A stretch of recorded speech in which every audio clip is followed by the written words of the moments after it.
根据儿童福利联盟的调查，今年因为疫情的关系，囡仔较接使用网络，历史网络霸凌的案例是哪来哪济，有将近8成的囡仔认为这个状况真严重，所以联盟就提出来口做，要伫咧第一线帮助囡仔。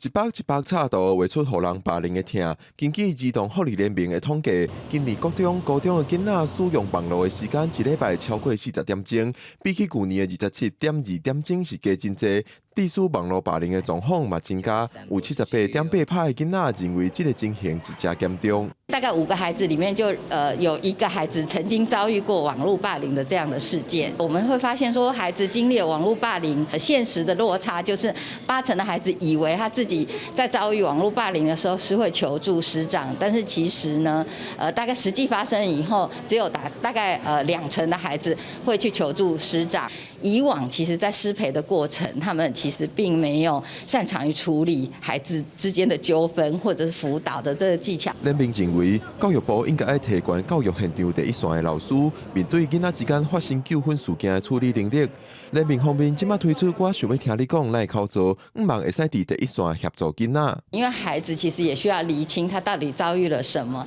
他大概可能可以处理的方式是什么，所以可能我们不是说立刻就给一个很具体的建议，而是会去陪着孩子去聊聊他遇到什么样的事情，然后呢，再去陪他寻求可能，比如他周遭有哪些友善的人可以初步的提供协助，或者是正式的向学校或教育部提出一些申请。联盟今年搁再邀请艺人严亚伦担任反霸凌爱心大赛。严亚伦嘛伫现场分享家己过去互人霸凌的经验，呼吁有同款状况的少年人爱勇敢站出来为家己发声。